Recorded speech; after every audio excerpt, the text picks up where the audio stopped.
Bonjour et bienvenue sur le plateau des émissions de l'orientation. Je suis Léa, chargée d'orientation, et aujourd'hui nous allons parler des études en STAPS. Pour parler de cette filière, j'ai le plaisir d'accueillir Jean-Paul Perron, directeur de l'UFR, et Olivier Gavary, directeur adjoint et directeur des études. Bonjour. Bonjour Léa. Bonjour Léa. Bienvenue.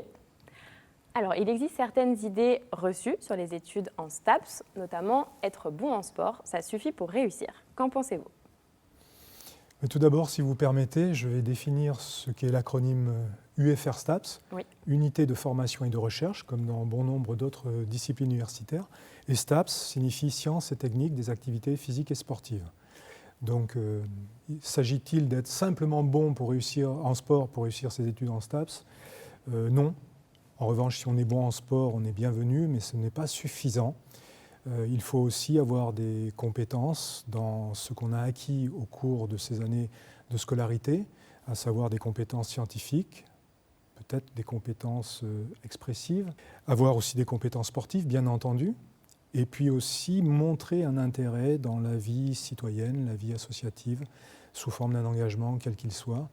Et cela additionné à la fiche à venir, nous permet d'avoir une vision assez globale des qualités, des compétences de l'élève de terminale qui va venir taper à la porte de l'UFR STAPS à travers Parcoursup. D'accord. Et Olivier, du coup, finalement, existe-t-il un profil idéal pour intégrer l'UFR STAPS ? Non, je ne pense pas qu'il y ait un profil idéal. Nous demandons, donc ça a été dit, des compétences sportives, mais cela nécessite d'avoir le baccalauréat, donc avec des compétences scientifiques, d'expression écrite et orale, avec en général des bacs généraux qui réussissent mieux dans notre formation. Mais si un étudiant a un projet d'études clair et bien précis et déterminé, les bacs professionnels aussi sont capables de réussir au sein de notre formation. D'accord. Et en parlant de critères sur Parcoursup, on sait que STAPS est une filière très demandée. Comment étudiez-vous les dossiers ? Alors, STAPS est une filière très demandée au niveau national. On n'a pas à Toulon de mérite particulier. Globalement, pour avoir une idée de l'attractivité des études en STAPS au niveau national, il y a 60 000 demandes en première année pour à peu près 30 000 places, même si depuis quelques années, on essaye de faire des efforts en termes d'augmentation des capacités d'accueil au niveau des licences première année.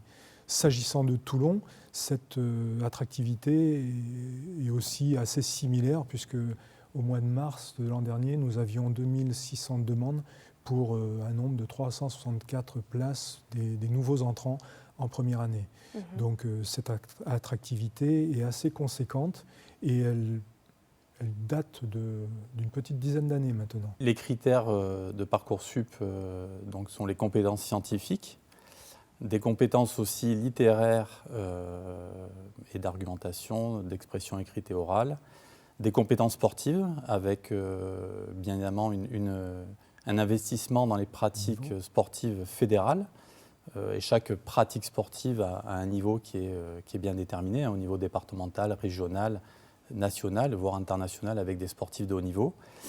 Et enfin, un investissement au niveau associatif, au niveau de la vie citoyenne, qui est demandé avec des étudiants qui auraient une formation dans le domaine de l'éducation, de l'encadrement, de la sécurité, avec des diplômes tels que le BAFA, le BPGEPS ou encore le PSC1 dans le domaine de la sécurité.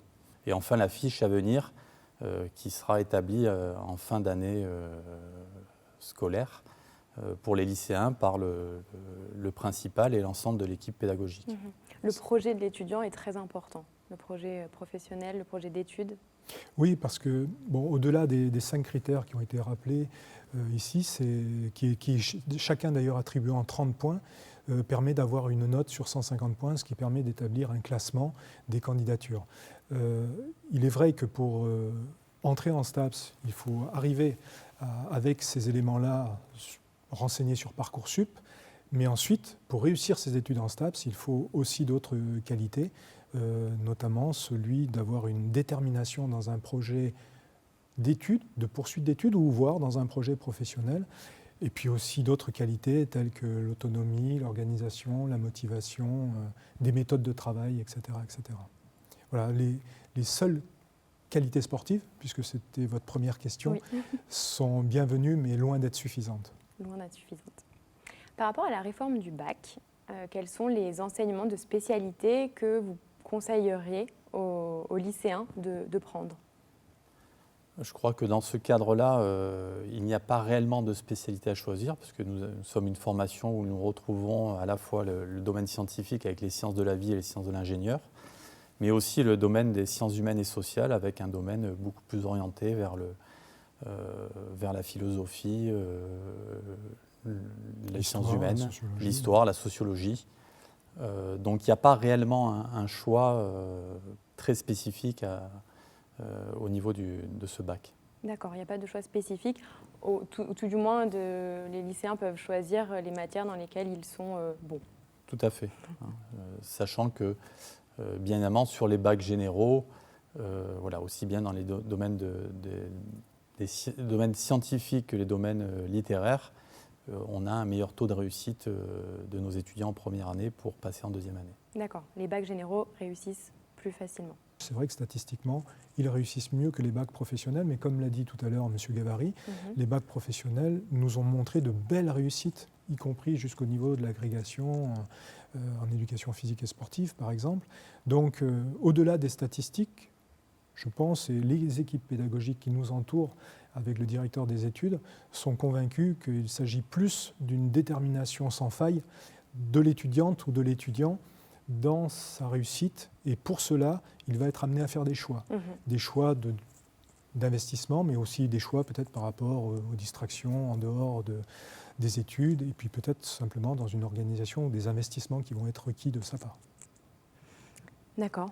Pour en venir vraiment au contenu des études, comment s'organisent les études? Oui, donc au sein de la formation, nous retrouvons ces 4 grands blocs, les sciences de la vie et de la santé avec les sciences de l'ingénieur, les sciences humaines et sociales, les pratiques sportives avec le choix d'une spécialité forte où l'étudiant va exceller, et enfin des polyvalences sportives. Et puis, comme dans toutes les formations, il y a toujours la partie méthodologie, expression écrite et orale qui est développée, outils, tout au long de la formation. Vous parlez de polyvalence sportive, c'est-à-dire que les étudiants ne pratiquent pas qu'un seul sport? Non, dans ce cadre-là, on leur apprend à apprendre. Donc il est nécessaire de voir un panel de pratiques sportives pour développer ces compétences. On ne demande pas dans ces polyvalences d'être très performants, on leur demande justement d'apprendre à apprendre cette pratique sportive, et c'est dans le cas de la spécialité où là on sera beaucoup plus exigeant. D'accord. À propos des pratiques, si vous permettez, Léa, j'aimerais bien préciser que les pratiques sportives sont bien sûr l'objet d'une mise en jeu corporelle, d'un entraînement moteur. Et on a des sportifs de haut niveau, on a aussi des sportifs qui sont débutants ou à peine, on en discutait tout à l'heure.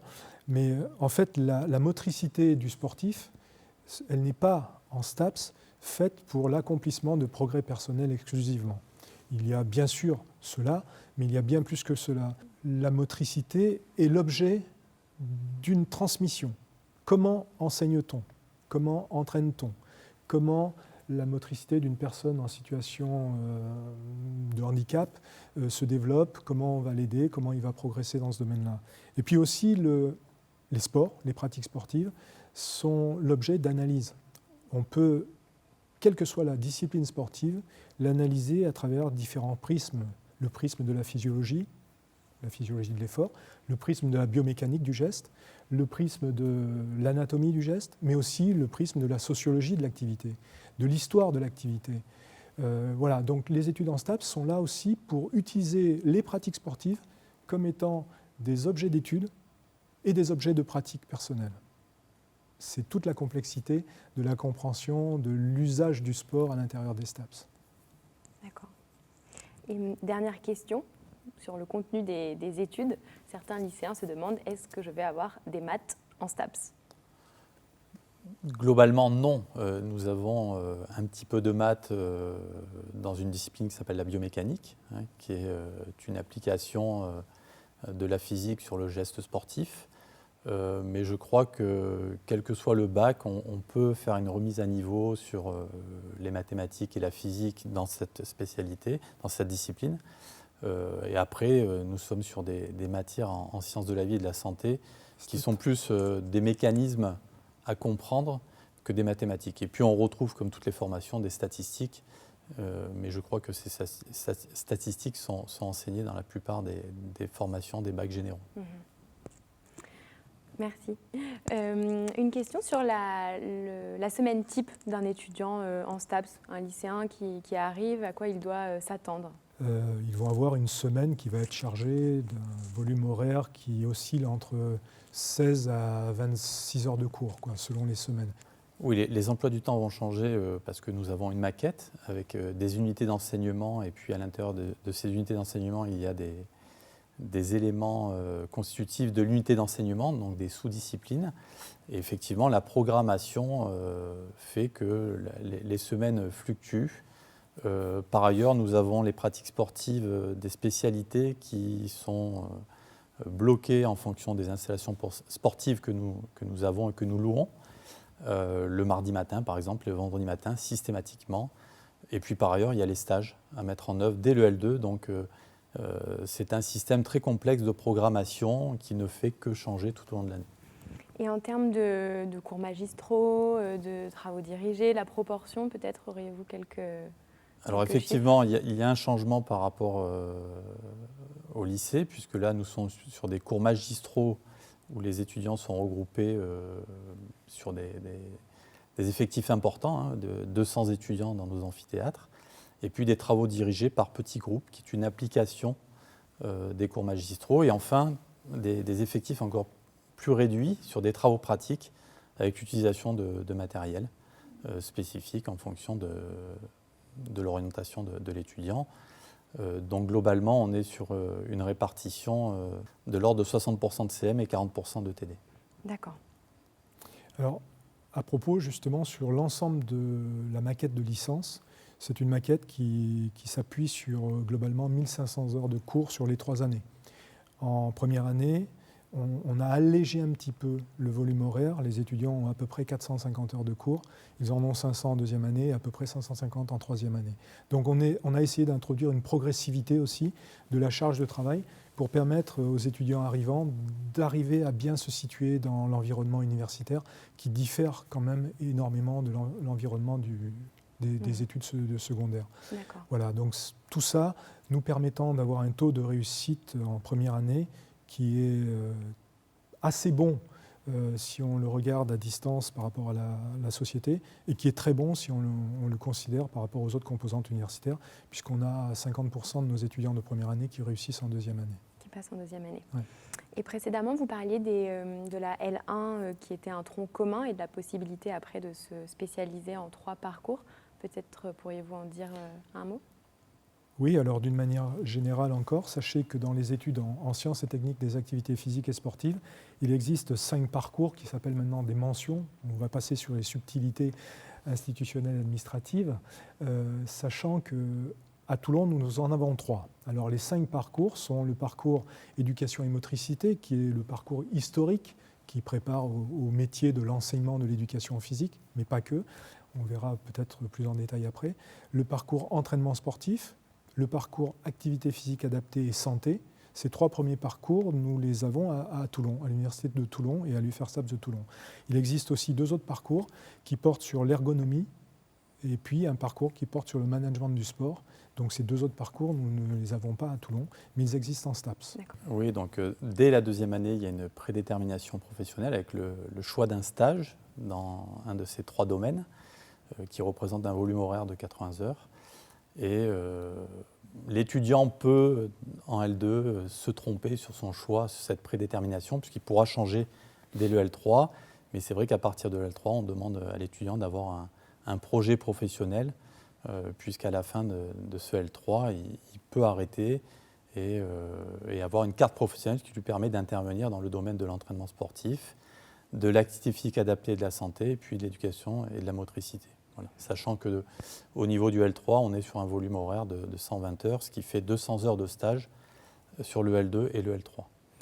D'accord. avec la possibilité, bien évidemment, de poursuivre au niveau master, puisqu'au niveau L3, on est plus sur de l'intervention, alors qu'au niveau master, puisque nous avons deux masters co-accrédités avec Marseille et Avignon dans le domaine de l'activité physique adaptée et de la santé, et un autre master, donc entraînement et optimisation de la performance sportive, co-accrédité avec Marseille, ce qui permet d'avoir une meilleure visibilité sur le plan régional de nos formations de niveau master, avec des compétences d'intervenants beaucoup plus larges et beaucoup plus spécifiques par rapport aux attentes des étudiants.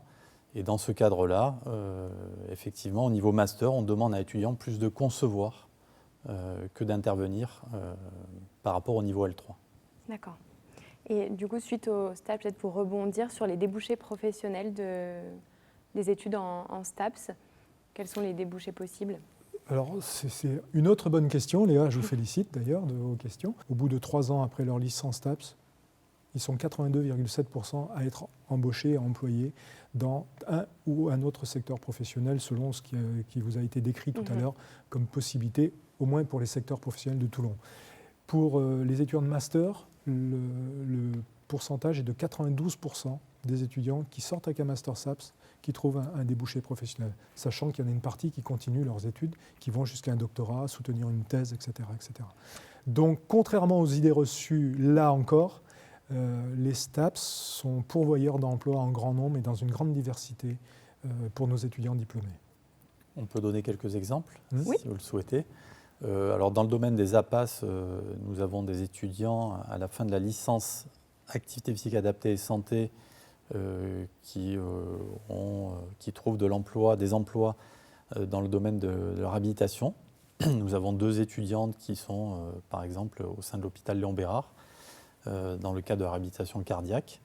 Nous avons eu un étudiant qui est devenu directeur d'établissement dans le domaine des soins de suite et de la réhabilitation pour des enfants dans le domaine de l'obésité infantile, ou encore récemment une étudiante qui veut monter sa propre société en tant qu'auto-entrepreneur pour intervenir dans le domaine de la santé en relation avec l'activité physique auprès des personnes qui présentent une déficience ou qui ont une affection de longue durée.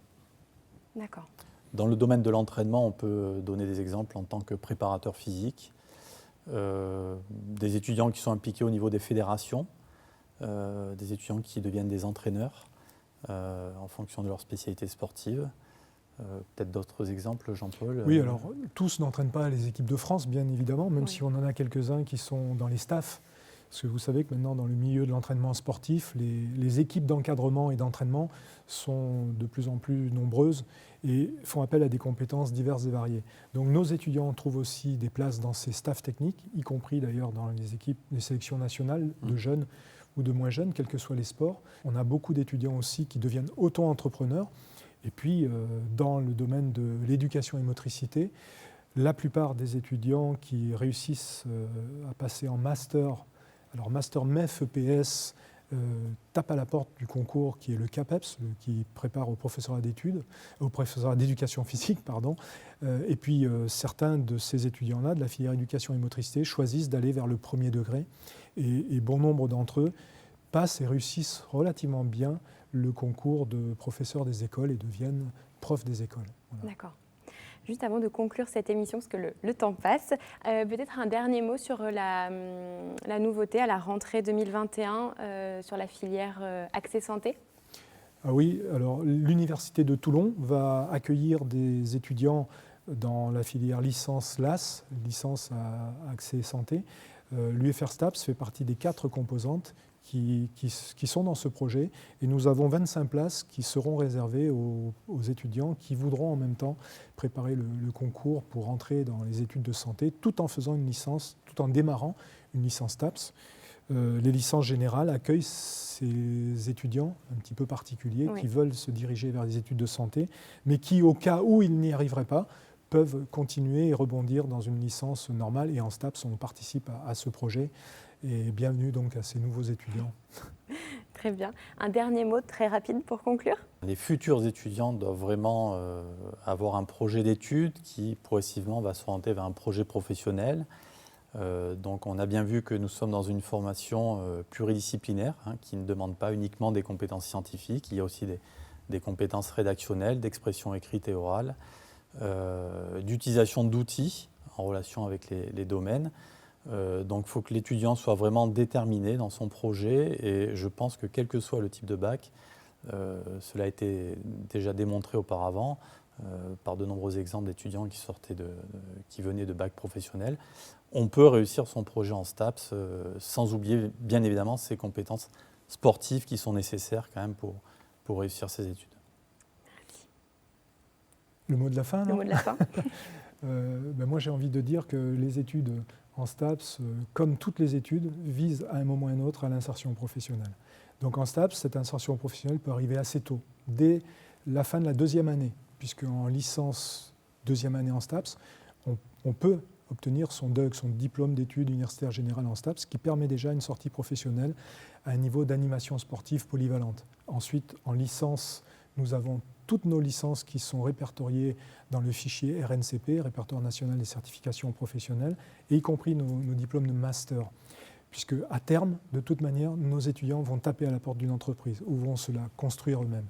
Donc il s'agit de mieux préparer à cette insertion professionnelle et c'est pour cela aussi qu'un des projets dans lequel l'UFR STAPS est partie prenante, c'est le projet Mistral avec les nouveaux cursus d'études et qui vont définir nos formations en STAPS à travers une approche par compétences de ces formations.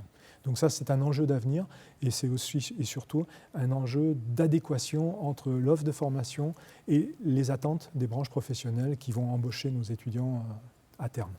Voilà. Merci beaucoup. Merci Léa. Merci Léa. Si vous souhaitez en savoir plus sur les formations, l'université ou même la vie étudiante, rendez-vous sur le site de la JPO. Toutes les vidéos sur les autres formations de l'université y sont également présentes. Merci à vous d'avoir suivi cette émission et à bientôt.